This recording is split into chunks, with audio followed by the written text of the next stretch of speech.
Hello दोस्तों, मैं सौरभ झा आपके अपने learn with Rohit YouTube channel में स्वागत करता हूं। तो कल हमने एक्सरसाइज 1C ख़त्म की थी। आज हम 1D की तरफ चलते हैं। तो 1D स्टार्ट करने से पहले मैं कुछ बताना चाहता हूं। तो देखते हैं वो,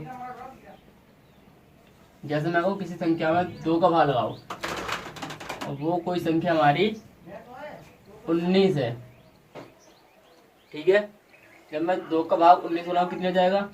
2 में 18, बचेगा 1, पॉइंट लाएंगे, 0 डालेंगे, 2 पंजे 10।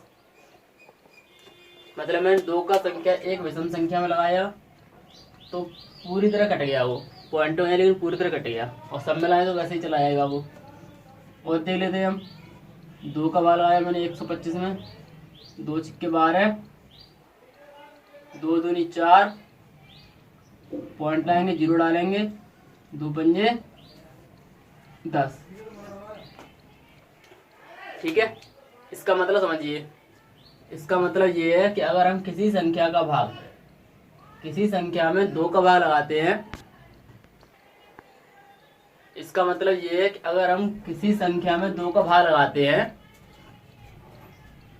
तो वो पूरी तरह शांत, मतलब वो जो संख्या है वो शांत हो जाती है। शांत का मतलब ये होता है कि किसी भी संख्या में हमने भाग लगाया और वो किसी पॉइंट के बाद रुक जाइए आके। जैसे संख्या लिखी है हमारी 3.24363, ये 4 अंक के बाद, पॉइंट के 4 अंक के बाद रुक गई संख्या, तो ये संख्या हमारी कैसी है? शांत है।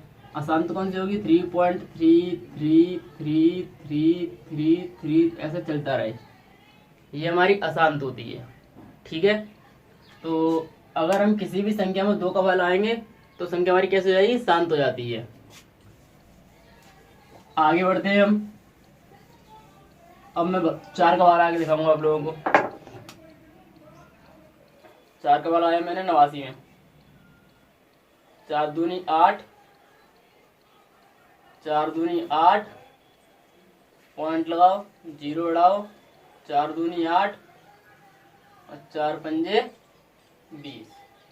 4 का भाग लगाया तो पूरी तरह चली गई है, मतलब पूरी तरह व्यस्त हो गई। अगर ये भी पूरी तरह व्यस्त हो रही है, इसका मतलब यही है कि ये भी शांत करेगी। अच्छा, हम एक एग्जांपल और लेके देख लेते हैं हम। 4 का भाग लगाओ इतने में 2893, 4 सत्ते 28, 4 दूनी 8, 4 तिया 12, पॉइंट लगाओ, 0 बढ़ाओ, 4 दूनी 8 और 4 पंजे 20। मतलब 2 का और 4 का भाग किसी भी संख्या में देंगे तो वो संख्या शांत हो जाएगी। ठीक है, अब मैं 3 का भाग आगे दिखाता हूँ आपको। 3 का नहीं, पहले 8 का लगा लो, उसके बाद 3 लगाते हैं। 8 का मैं भाग लगाया 39,332 में, 832, बचे कितने? 7, 8 ने 72, बचे कितने? 1, 8 एकम 8, बचे 4, 8 पंच 40, बचे 4, पॉइंट लगाया, 0 उड़ाया, 8 पंजे 40। मतलब 8 का भाग देने पर भी वो कैसी होगी हमारी? शांत हो गई। एक और लगा के देख रहे हैं हम।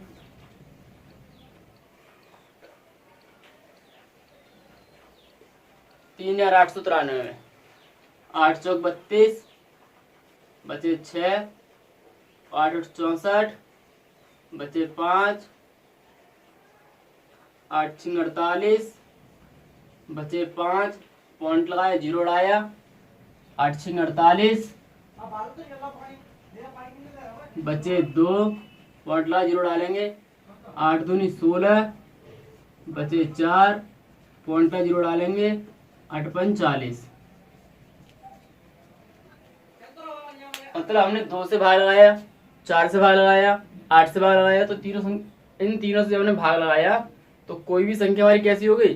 शांत हो गई।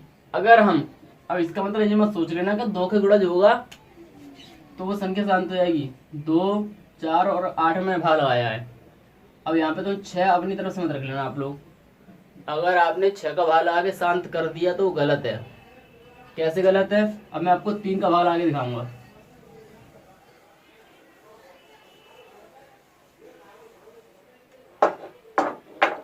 हमने भाग लगाया 3 का। 3 का भाग कोई सी संख्या में लगा लो जिससे संख्या पूरी पूरी तरह डिवाइड ना हो बस।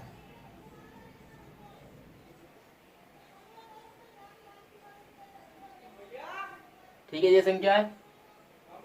यहाँ पे और कुछ कर लो।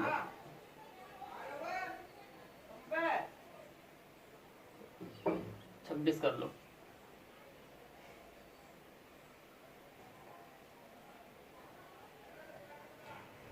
तीन का पढ़ा है तो बड़े 26 आगे नहीं जाए। 3 8 24 बचे 2, 3 7 21, 4, 3 1 3 बचा 1, पॉइंट लाएंगे, 0 उड़ाएंगे।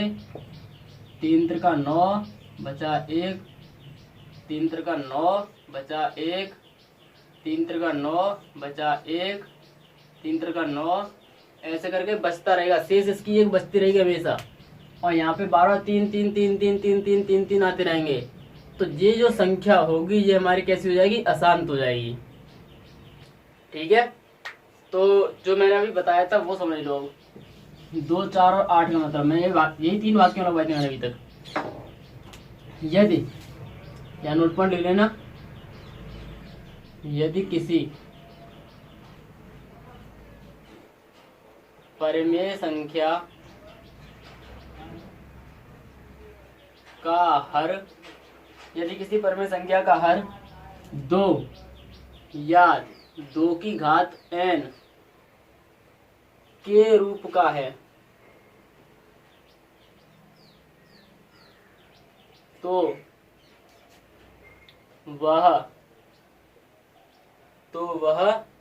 उसका दशमलव प्रसार शांत होगा। ठीक है, यदि किसी परिमेय संख्या का हर 2 या 2 की घात n, 2 की घात n का मतलब क्या है? यहाँ पे n एक प्राकृतिक संख्या, सॉरी लिख लो, जहां n एक प्राकृतिक संख्या है। 2 की घात n, जैसे हमने 2 की घात n और रख लो, 2 रख लो, n और 2 रखने पर 2 की घात 2 4 हो जाएगा। 4 का बार हमने लाके दिखाया था आपको भी। n बराबर 3 रख लो। 2 की घात 3 कितना होगा हमारा? 8। इसका इसमें गुणा मत करना। 2 की घात 3 का मतलब ये है 2 गुणा 2 गुणा 2, मतलब जितनी घात उसका 2 में उतनी बार गुणा। 2 की घात 3 कितना हो गया हमारा? 8। 8 का बार आगे मैंने दिखाया था। अगर मैं n रख लूँ 4, n बराबर 4, तो जब मैं n 2 की घात 4 को सॉल्व करूंगा तो कितना आएगा मेरा? 16। अगर मैं 16 का भाग लगाता हूँ तो संख्या कैसी होगी हमारी? शांत होगी। फिर वो ये तो होगी हमारी 2 की कंडीशन में। अभी और कौन कौन सी कंडीशन बन जाएंगी वो देखते हैं। इसी प्रकार यदि किसी परिमेय संख्या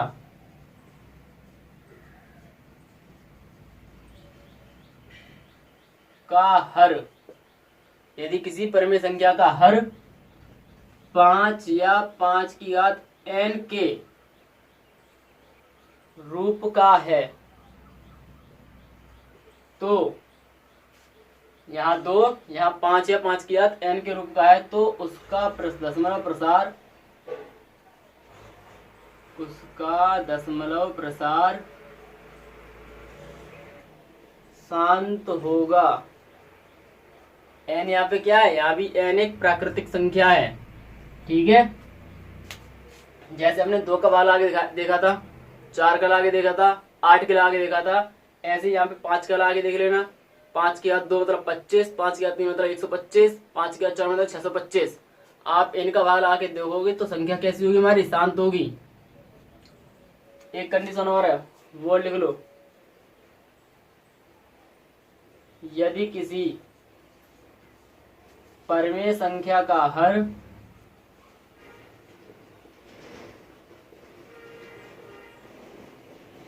2 गुणा 5 या 2 की घात n गुणा 5 की घात m या 2 गुणा 5 की घात n के रूप का है तो उसका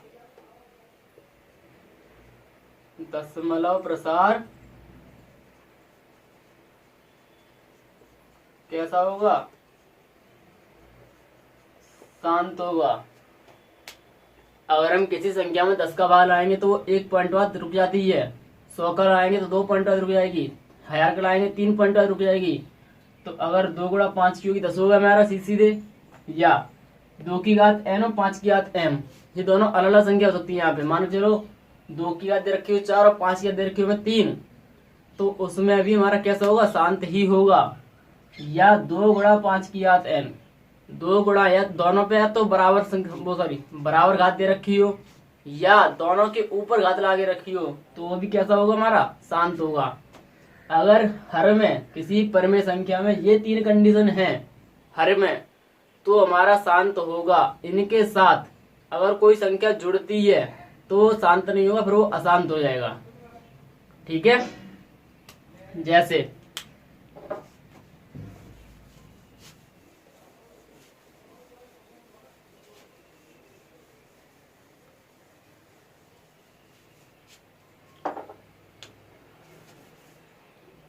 कहीं लिखा है 5 × 2 गुणा 3। अब आप कहोगे सर ये शांत है, क्यों? क्योंकि यहाँ पे 2 आ रहा है। लेकिन ये अशांत है, क्यों? क्योंकि 2 के साथ क्या आ रहा है? 3 आ रहा है। मैं पहले बता चुका हूँ, हर में केवल 2 या 2 की घात n, 5 या 5 की घात n, 2 गुणा 5 या 2 की घात n गुणा 5 की घात m या 2 गुणा 5 की घात n, ये 3 कंडीशन होनी चाहिए बस। इसके अलावा कोई संख्या जुड़ती भी है तो वो हमेशा अशांत होगी। अब मैं इसका भाग आगे दिखाता हूँ आपको। जब मैं 2 गुणा करूंगा तीनों कितने आएंगे? 6 आएंगे। 5 × 6, और 6 का किस में लाना है? 5 में। पूरी तरह जाएगा नहीं, पॉइंट लाएंगे, 0 डालेंगे, 6 × 42, सॉरी 6 × 48, बचे 2, पॉइंट ला 0 डालेंगे, 6 × 2 = 36, 18, बचे 2, 36, 18, बचे 2, 36, 18, बचे 2। हर कंडीशन में 2 बचता रहेगा और ये पॉइंट कभी रुकेगा नहीं। 3 3 3 3 3 3 ऐसे चलते रहेंगे। ठीक है, तो केवल हमें वही 3 कंडीशन देखनी है। इसके अलावा इसके साथ और कोई संख्या जुड़ती भी है तो वो हमेशा कैसा हो जाएगा? हमारा अशांत हो जाएगा। अब हम अपनी एक्सरसाइज की तरफ चलते हैं। हम पहला क्वेश्चन देखते हैं, एक्सरसाइज 1D का पहला क्वेश्चन। वो कह रहा है बिना लंबी विभाजन किए प्रक्रिया किए बिना बताइए कि निम्नलिखित परिमेय संख्याओं के दशमलव प्रसार शांत या अशांत आवर्ती है। अशांत या शांत आवर्ती, आवर्ती और अनावर्ती समझ लो पहले भी। आवर्ती, आवर्ती का मतलब होता है बार बार संख्या रिपीट हो। बार बार संख्या, एक ही संख्या या जो संख्या हो बार बार रिपीट हो। जैसे 34.32323232। यहाँ पे जो संख्या है वो आवर्ती हो रही। किसकी आवर्ती हो रही है? वो 3232 बार बार रिपीट हो रही है, तो संख्या कैसी होगी? हमारी आवर्ती है। और देखो 52.463463463463 यहाँ पे हम देख रहे हैं 3 अंक की संख्या बार बार रिपीट हो रही है। 463, फिर 463, फिर 463, फिर 463। ये हमारी कैसी होगी? हमारी आवर्ती होगी। अब अनावर्ती पे आ जाओ। अनावर्ती, अनावर्ती कौन सी होती है? अनावर्ती हमारी 38.322222, सॉरी ये तो आवर्ती होगी। 3 2 5 6 1 3 8 9 7 6, ये बार बार ऐसा चलता रहा आगे तक। इसका कोई आवर्त रिपीट नहीं हो रहा। यहाँ पे 3 4 5 6, फिर 1 2 5 7 8 9, मतलब संख्या कोई रिपीट हो ही नहीं, बार बार नई संख्या मिले हमें। और देखते हैं हम अभी 43.1010101014 0, ऐसे चलता रहे। यहाँ पे देखो, यहाँ पे पहले एक है, फिर एक जीरो है, फिर एक, फिर दो जीरो, मतलब एक जीरो बढ़ गया, फिर एक, फिर तीन जीरो, यहाँ पे फिर एक जीरो बढ़ गया, फिर एक, फिर चार जीरो, यहाँ पे एक और जीरो बढ़ गया। तो मतलब ये हमारी सॉरी अनावर्ती है। अनावर्ती है क्योंकि यहाँ पे कोई संख्या बार बार रिपीट नहीं हो रही है, एक नई संख्या बनकर आ रही है बार बार। तो ये आवर्ती होता है, जो संख्या बार बार रिपीट हो वो आवर्ती है, और जो संख्या बार बार नहीं बन के है वो अनावर्ती है। अब एक्सरसाइज की तरफ आया। पहला क्वेश्चन 17/8, पहले का पहला सवाल है, बिना लंबी विभाजन प्रक्रिया की बताइए कि निम्नलिखित पन्नों की संख्याओं के दशमलव प्रभाव शांत है या अशांत है। मैंने अभी 8 का वाला बताया था आप लोगों को। 8 का भाग किसी संख्या में लगा लेना, कैसा होगा हमारा, शांत होगा, इसमें कुछ करना ही नहीं है। 17/8 लिख दो शांत। क्लियर है। दूसरा क्वेश्चन देख लो, 15/1600, ठीक है। और यहाँ पे बड़ी संख्या थोड़ी, तो हम इसके करेंगे फैक्टर, 1600 के फैक्टर। 2 से काटो 800 बार, 2 से 400 बार, फिर 2 से 200 बार, फिर 2 से 100 बार, फिर 2 से 50 बार, फिर 2 से 25 बार, फिर 5 से 5 बार, फिर 5 से 1 बार। तो जो 1600 के फैक्टर है कितना है, 1 2 3 4 5 6, 2 की घात 6, 1 2, 5 की घात 2, 2 की घात m, 5 की घात m। तो ये भी कैसा होगा हमारा, शांत। क्लियर है। एक क्वेश्चन और देख लो, क्वेश्चन नंबर 6,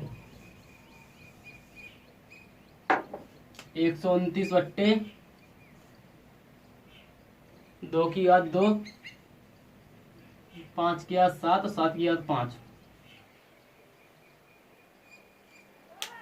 अब देखो 129/, ऊपर वाले से में कोई मतलब नहीं रहता, हमेशा हर देखना होता है हमें।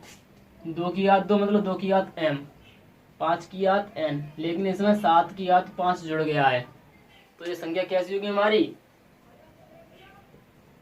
अशांत। ठीक है। क्वेश्चन नंबर 2, क्वेश्चन नंबर 2 पहले पे डिपेंड है। पहला क्या कह रहा, वो कह रहा है कि ऊपर दिए गए प्रश्न में उन परमेय संख्याओं के दशमलव प्रसारों को लिखिए जो शांत है। जो भी हमारी जो पहले प्रश्न में शांत संख्या निकल रही है, जैसे पहला मैं ले रहा हूं 17/8 था पहला क्वेश्चन, ये शांत था मेरा। अब मुझे इसका दशमलव प्रसार लिखना है, तो दशमलव प्रसार कैसे करूंगा मैं, इसका इसमें लाऊंगा भाग, 8 का वाला हूं कितने में, मैं 17 में, 8 दूनी 16, बचा 1.0, 8 एकम 8, बचे 2, पॉइंट ला 0 उड़ाओ, 8 दूनी 16, बचे 4, पॉइंट ला 0 उड़ाओ, 8 पंजे 40। तो इसका दशमलव प्रसार कितना हो गया, 2.125। ऐसे ही जो प्रश्न नंबर 1 में जितनी भी शांत होंगी, आपको उसका दशमलव प्रसार इसी तरह से ज्ञात करना है। ठीक है। क्वेश्चन नंबर 3 देखते हैं, नीचे वाली संख्या का भाग ऊपर वाली संख्या में लगाते हैं। क्वेश्चन नंबर 3 से पहले क्वेश्चन नंबर देख लो, इसका दूसरा वाला 15/1600, इसका हमें दशमलव प्रसार करना है। चलो 1600 का भाग लगाने में किसमें, 15 में। भाग जाएगा, नहीं जाएगा, नहीं जाएगा तो क्या लाएंगे, भाग पॉइंट लाएंगे, 0 बढ़ा लेंगे। अभी भाग जा रहा है, नहीं जा रहा है, तो क्या करेंगे हम, एक और 0 लाएंगे, यहाँ पे एक 0 और आ जाएगा। ठीक है। पॉइंट के बाद केवल एक 0 बढ़ता है एक बार में, दूसरा 0 बढ़ाना होगा तो एक भाग टूटेगी 0, मतलब भाग टूटे बिंदी। अभी भाग जा रहा है, नहीं जा रहा है, तो फिर एक और 0 बढ़ाएंगे, यहाँ पे एक और 0, अब तो चला जाएगा, बिल्कुल जाएगा। तो 16 आ जाएगा लगभग 9 बार, 144, 2 0 और 50 में 44 से बचेंगे 6। ठीक है। पॉइंट लगाइए, 0 डालेंगे, 2 2 16 43, 3 हो जाएगा, 16 3 48, 2 0 60 48 कितने होते हैं हमारे, 12। ठीक है। पॉइंट लगा, 0 डालेंगे,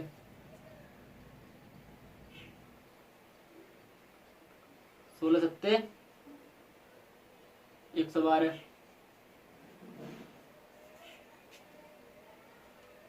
ठीक है, 0 0, 20 से 12 बचेंगे 8, एक 0 बढ़ा लेंगे, 16 पंजे 80। ये पूरी तरह भाग चला गया। जो इसका दशमलव प्रसार है वो कितना हो गया? 0.0093575। ठीक है, देखो भाग लगाना मैं शायद पहले ही बता चुका हूँ, तब क्लियर नहीं हुआ तो दोबारा समझ लो। यहाँ पे हमारी कितनी संख्या है? 4 है। यहाँ पे कितनी हमारी? 5 है। तो अगर हमें आगे की 2 संख्या पढ़ा याद हो तो और अच्छी बात है। यहाँ पे पीछे के 2 अंक है, 2 अंक छोड़ दो। अब हमें केवल 16 का पारा पढ़ना है, कितना? 150 से आगे नहीं जाए। यहाँ पे 00 हो चाहे कोई संख्या हो, कोई दिक्कत नहीं, हमें केवल 16 पारा पढ़ना है, 150 से आगे नहीं जाए। 9 बार जाएगा, 9 गुणा कर दिया, 140 आ गए, माइनस किया कितना आ गया? 6000। फिर हमने 2 अंक छोड़े, 16 पारा से पढ़ो, सॉरी 60 से आगे नहीं जाए। 16 3 48, 16 14 64, तो आगे निकल जाएगा, 3 बार जाएगा, कितना चाहिए? 1200। फिर एक 0 बढ़ जाएगा। अब हमें कितने बार पढ़ना है? 120 से आगे नहीं जाए। 16 सत्ते 112, 16 सत्ते 112, बचे कितने हम पे? 80 यहाँ बचे हमारे। 16 पंजे 80, 5 चला गया। अब देखते हैं क्वेश्चन नंबर 3। क्वेश्चन नंबर 3 क्या है? निम्नलिखित परमेय संख्या में कौन सी संख्या को शांत दशमलव के रूप में निरूपित कर सकते हैं? अपने आप कर लेना, यही क्वेश्चन है सेम। क्वेश्चन नंबर 4 देखो अब, √3 माइनस √5 और √5 प्लस √3, इनका हमको गुणनफल की प्रकृति बतानी है। पहले तो इनका करना गुणा, उसके बाद जो एक संख्या निकल के आए, 2 संख्या निकल के आए, उसकी प्रकृति बतानी है, वो परिमेय होगी या अपरिमेय होगी। तो पहले गुणा कर लेते हैं हम। √3 माइनस √5 गुणा √5 प्लस √3। इस सवाल को करने के 2 तरीके हमारे, मैं दोनों तरीके कराऊंगा। पहला तरीका, फर्स्ट, इस √3 का इस पूरे कोष्ठक में गुणा, तो √3 का गुणा करेंगे √5 में कितना होगा? 5 3 15, और √3 गुणा करेंगे √3 में कितना होगा? √9, 3 3 9, माइनस √5 का √5 कितना होगा? 25, माइनस प्लस माइनस √15। ये माइनस का ये प्लस का कट गया, क्या बचा? √9 माइनस √25। 9 किसी संख्या का वर्ग है? 3 का वर्ग है, तो √ से संख्या बाहर निकल आएगी 3, और ये 5, 5 25, सॉरी 25 5 का वर्ग है। 5 में से 3 है, कितने बचेंगे? 2। 5 में से 3 के बचे 2, चिन्ह बड़ी संख्या का माइनस का। सेकंड मेथड देखो इसका, √3 माइनस √5, √5 प्लस √3। पहले तो जो 3 आ गए यहाँ पे, तो यहाँ पे 3 आगे लिख लो। √3 माइनस √5, संख्या घुमा ली मैंने, √3 प्लस √5। हमने एक फॉर्मूला पढ़ा है, एक कोष्ठक में a प्लस बी, दूसरे कोष्ठक में a माइनस बी, या पहले कोष्ठक में a माइनस, दूसरे कोष्ठक में a प्लस बी। तो इसको थोड़ी देर सपोज कर लेता हूँ मैं a, इसको कर लेता हूँ b, इसको a, इसको भी b। पहले कोष्ठक में a माइनस बी, दूसरे कोष्ठक में a प्लस बी। सूत्र होता है हमारा a² माइनस b²। किसी √ संख्या का वर्ग वही संख्या 3, इसका कितना हो जाएगा? 5, तो माइनस के 2, आंसर नीचे आ सकते ना। ठीक है, अब एक चीज यहाँ पे बता रहा हूँ, यहाँ पे मेरे √5 पहले थे, मैं यहाँ पे 3 लिख लिया, वो समझो। क्या का वर्ग 3 और 5 का वर्ग 5 माइनस 2। अब मैंने यहाँ पे √5 को यहाँ पे √3 लिख लिया, 3 को 5 लिख लिया। इसका मतलब समझ लो, अगर मैं कहूँ 3 में 2 जोड़ो कितना आएगा? 5 आएगा, और मैं कहूँ 2 में 3 जोड़ो तब भी कितना आएगा? 5। मतलब जोड़ने पर हम कोई भी संख्या आगे पीछे रख सकते हैं, कोई प्रभाव नहीं पड़ता है। 3 में 2 जोड़ो तब भी 5 आएगा, 2 में 3 जोड़ो तब भी 5 आएगा। आगे क्वेश्चन देखो, question number 4, sorry question number 5। Sorry ये आंसर पूरा हुआ नहीं है हमारा। कितना आया? माइनस के 2 ही तो आया ये। अब माइनस के 2 संख्या कैसी होगी हमारी? परिमेय होगी या अपरिमेय? परिमेय होगी। परिमेय क्यों होगी? क्योंकि हम -2 के नीचे 1 मान सकते हैं, तो p/q बन गई। p/q कैसी होगी हमारी? परिमेय होती है। अब अगला क्वेश्चन देखते हैं। अब 2√45 प्लस 3√20 बट्टे 3√5 सॉरी 2√45 3√20 बट्टे 3√5। ये परिमेय नहीं है हमारी, ये परिमेय होगी। परिमेय कैसे होगी, इसको सॉल्व करेंगे तब पता चलेगा हमको। तो पहले सॉल्व कैसे करेंगे, 45 के फैक्टर करेंगे हम, क्योंकि 45 बड़ी से बड़ी संख्या अंडर रूट में नहीं है। मतलब ये एक ऐसी संख्या जिसके फैक्टर हो सकते हैं, ये हमारी अभाज्य संख्या नहीं है। ठीक है, तो 45 के हम फैक्टर करेंगे, 3 से जाएगा 15 बार, 3 से जाएगा 5 बार, 5 से जाएगा 1 बार। तो 45 के कितने फैक्टर आ गए हमारे, 2 अंडर रूट में 3 गुणा 3 गुणा 5। ऐसे 20 के करेंगे तो 20 के कितने हो जाएंगे हमारे, 2 गुणा 2 गुणा 5 बट्टे 3 अंडर रूट 5। यहाँ से एक जोड़ा बाहर निकलेगा, यहाँ से भी एक जोड़ा बाहर निकलेगा। अंडर रूट में से हमेशा एक जोड़ा बाहर निकलता है। तो 2 गुणा 3 अंडर रूट 5 और 3 गुणा 2 अंडर रूट 5 बट्टे 3 अंडर रूट 5। 3 दूनी 6, 3 दूनी 6, 6 और 6 12 अंडर रूट 5 बट्टे 3 अंडर रूट 5। 5 से 5 कट गए, 3 से 12 कट गए, कितनी बार, 4 बार। अब 4 हमारी कैसी संख्या है, परिमेय या अपरिमेय, परिमेय। अगला क्वेश्चन देखते हैं, क्वेश्चन नंबर 6।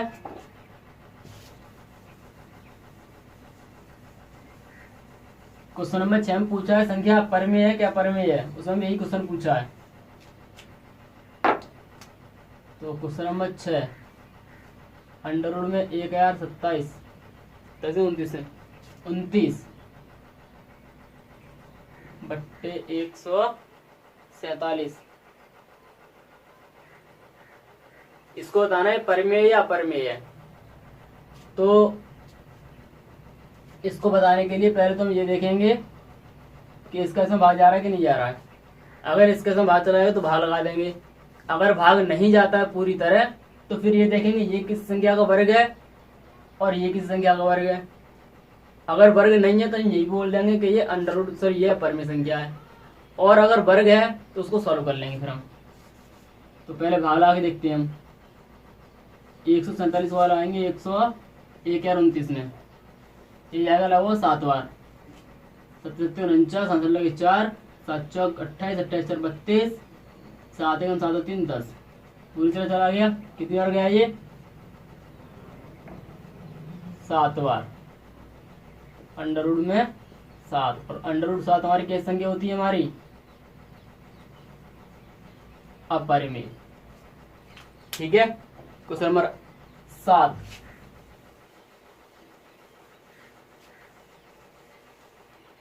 उसमें पूछा 3/8 के दशमलव के रूप में गणना कीजिए। 3/8 की दशमलव के रूप में गणना, दशमलव रूप में गणना मतलब 8 का वाला आना 3 में। तो 8 का वाला आएंगे हम कितने में, 3 में जाएगा नहीं जाएगा, पॉइंट लगाया 0 उड़ाया, अब जाएगा। तो 8 3 24 बचे 6 पॉइंट लगा 0 डालेंगे, 8 7 56 पॉइंट लगा 0 डालेंगे, 8 पंजे 40। दशमलव प्रसार कितना आ गया इसका, 0.375। Question number 8। Question number 8 same इसी की तरह, लेकिन उसमें ये पूछा दशमलव के कितने स्थानों के बाद प्रसार शांत होगा। 6/1250 6/1250 मतलब 1250 के बारे में कितने हैं हम, 6 में। उसमें ये पूछा है दशमलव के कितने अंकों के बाद प्रसार जो हमारा शांत हो जाएगा। तो पहले भाग लगाते हैं हम, क्या भाग जाएगा 6 में, नहीं जाएगा, पॉइंट लगा 0 उड़ा लिया, पॉइंट लगाया 0 बढ़ाया, क्या अब जा रहा है, नहीं जा रहा है। तो अब ये मत कहना यहाँ पे 2 0 और लगाना है, कहीं पॉइंट तो लगाइए हमारा, एक पॉइंट पे 1 0 आता है, उसके बाद फिर भाग टूटेगी बिंदी या 0, फिर 1 0 बढ़ जाएगा। यहाँ पे हमने 1 और 0 लगाया, 1 और 0 लग गया, अब भाग चला जाएगा हमारा, आराम से जाएगा। तो 12 का पहाड़ा ऐसा पढ़ेंगे 60 से आगे नहीं जाए, तो 12 पंजे 60। लेकिन यहाँ पे हम 5 नहीं लिखेंगे, क्यों? क्योंकि 12 के बगल में 50 और हैं, तो इसलिए उससे कम। 4 0 5 के 20, 4 दूनी 8 तो 10, 4 एकम 4 और 1 5। कितने बचे हमारे? 1000। 1200 का भाग 1000 में नहीं जाएगा, नहीं जाएगा, तो पॉइंट लगाए। अब 0 यहाँ पे बढ़ा लेंगे हम, 2 0 फिर छोड़ो, 12 का पहाड़ा से पढ़ो, 100 से आगे नहीं जाए। 12 अट्ठे 96, 0 8 पंच 40, 8 दूनी 16 4 20, 8 एकम 8 8 और 2 10। तो इसका वाला क्या इतनी बार आया? तो इसमें जो पूछा था दशमलव के कितने स्थानों बाद, यहाँ लिखेंगे दशमलव के 4 अंक बाद प्रसार शांत होगा। 4 अंक कैसे आए? दशमलव का ये रहा है, तो 1 2 3 4, दशमलव के 4 अंक आते तो भाग गया इसका। क्वेश्चन नंबर 9, बढ़िया सवाल है क्वेश्चन नंबर 9।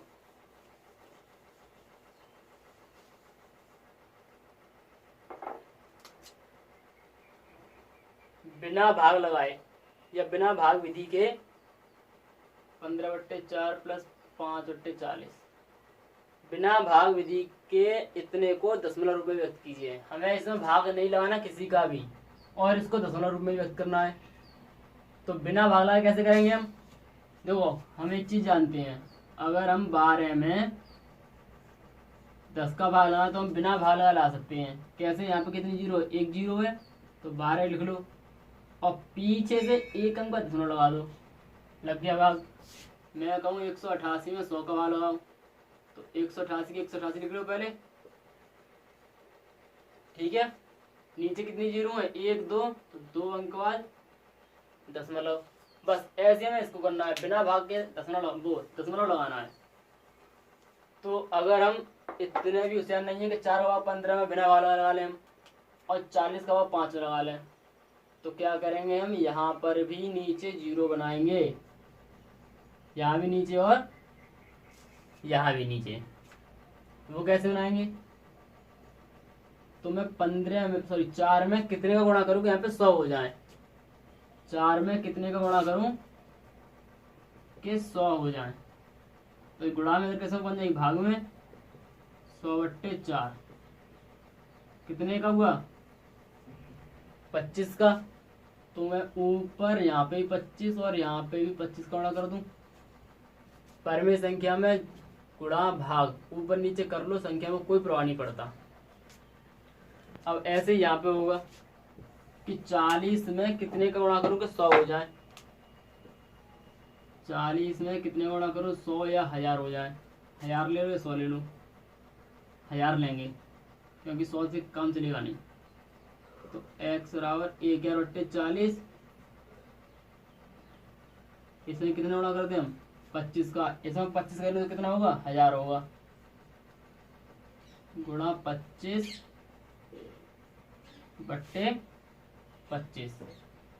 जब 25 का गुणा 15 में कितना आएगा? 25 पन्ना 125, 25 में 25, 25 और 12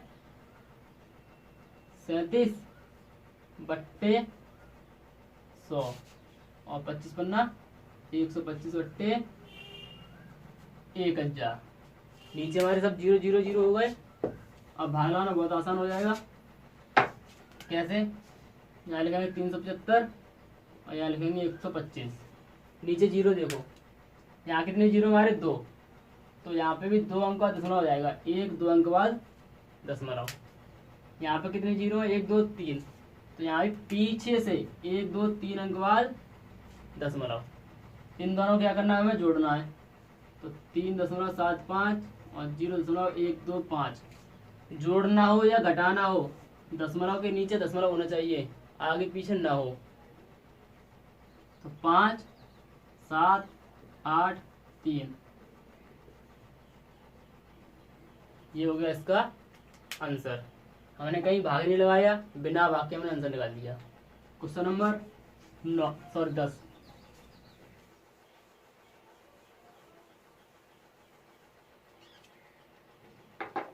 परिमेय संख्या 257 बट्टे 5000 को 5000 के हर को 2 की घात m और 5 की घात n के रूप में। बहुत सरल है। पहले क्या करेंगे, इसके फैक्टर करेंगे 5000 के। 2 से 2 दूनी 4, 2 पंजे 10, फिर 2 से 2 कम 2, 2 4 2 पंजे 10, फिर 2 से 2 छिक्के बार, 2 4 2 पंजे 10। अब कितने से, 5 से, 5 एकम 5, 5 दूनी 10, 5 25, फिर 5 से 5 दूनी 10, 5 25, फिर 5 से 5 25 एक बार। तो 2 कितनी बार आया, 3 बार, तो 2 की घात 3। 5 कितनी बार आया, 4 बार, 5 की घात 4। ये क्या होगा हमारा आंसर। लेकिन अभी इसमें एक क्वेश्चन और पूछा है, इसके बाद बिना वास्तविक विभाजक के इसका दशमलव प्रसार लिखिए। क्वेश्चन नंबर इससे हो गया 9वां। हमें इसमें भाग लगाना नहीं है और इसका दशमलव प्रसार भी करना है। तो वो कैसे होगा, 257 बट्टे 5000। तो हमें यहाँ पे क्या करना है, सब 0 0 करने, 5 हटाना है। तो 5 में कितने गुणा कर दें कि 10 हो जाए यहाँ पे, तो 2 का, ऊपर भी 2 गुणा और नीचे भी 2 गुणा। 7 दूनी 14, 5 दूनी 10 और 11, 2 दूनी 4 और 1 5 बट्टे 10,000। अब नीचे कितनी जीरो होंगी, 1 2 3 4, फिर 514।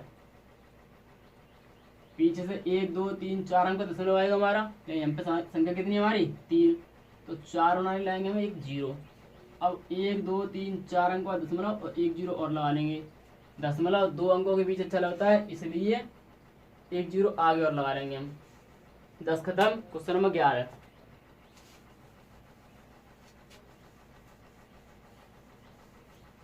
क्वेश्चन नंबर 11 में पूछा है, नीचे कुछ संख्या दे रखी है, हमें उन्हें ये बात याद करना है कि परिमेय या अपरिमेय है।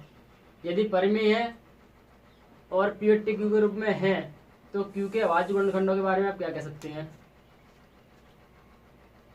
पहला 43.1 2 3 4 5 6 7 8 9, ये संख्या है। अगर हमारी कोई संख्या पॉइंट के बाद कई कितने भी अंक बाद रुक जाती है तो हमारी संख्या कैसी होती है, हमारी वो परिमेय होती है। तो उसको लिख देंगे, यह संख्या कैसी है हमारी, परिमेय संख्या है। परिमेय संख्या है। अब इसके क्यू के बारे में बात करते हैं, जहां क्यू के अभाज्य गुणनखंड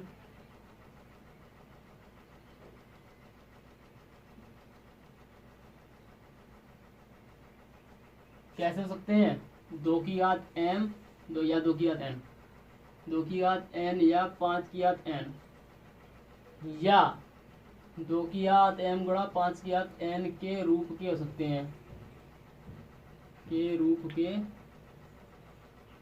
हो सकते हैं। ये हम कैसा पता करेंगे, देखो दशमलव प्रसार कैसा है, इसका शांत है। और शांत कब होता है, जब हर में इन तीनों में से कोई एक कंडीशन हो, तभी शांत होगा। मैं पहला क्वेश्चन बता चुका हूँ। तो इसका जो हर होगा वो या तो 2 की घात n के रूप में होगा, या 5 की घात n के रूप में होगा, या 2 की घात m गुणा 5 की घात n के रूप में होगा। अगला क्वेश्चन 0.120 1200 1230 1240 ... ये कैसी है हमारी, यह संख्या अपरिमेय है।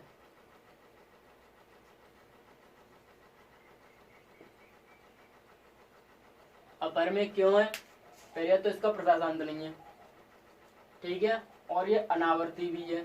अगर इसका प्रसार शांत नहीं है तो लगभग जाहिर सी बात है 99.9 केस में संख्या अपरिमेय हो जाती है। हाँ, अगर इसका प्रसार आवर्ती होता तो संख्या परिमेय हो जाती, लेकिन इसका प्रसार कैसा, अनावर्ती है। देखो यहाँ पे 12 है, यहाँ पे भी 12 है, यहाँ पे भी 12 है, यहाँ पे भी 12 है, ये 12 बार बार रिपीट कर रहा है। लेकिन 12 के संग जो 0 है वो हमेशा बढ़ रहे हैं। यहाँ पे 1, फिर 2, फिर 3, फिर 4, फिर यहाँ पे 5 जीरो आएंगे 12 के बाद, फिर 6 आएंगे, ऐसे करके 12 चलते रहेंगे। तो ये प्रसार कैसे होता है हमारा? अनावर्ती होता है। तो ये अनावर्ती प्रसार है, तो ये कैसे होगी हमारी संख्या? अपरिमेय। नेक्स्ट क्वेश्चन इस एक्सरसाइज का आखिरी 43.123456789 पे बार।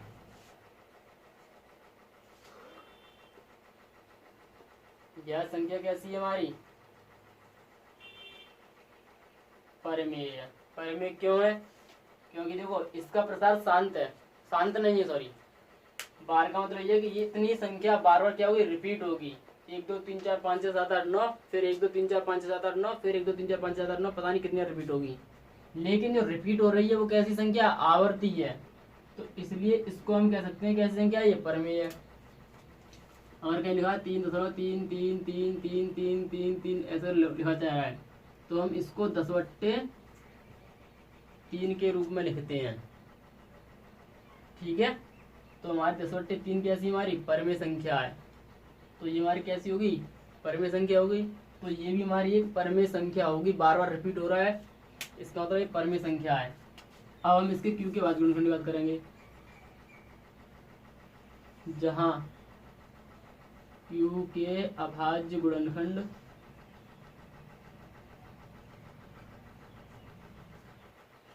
2 की घात m गुणा 5 की घात n के साथ कोई अभाज्य संख्या भी है।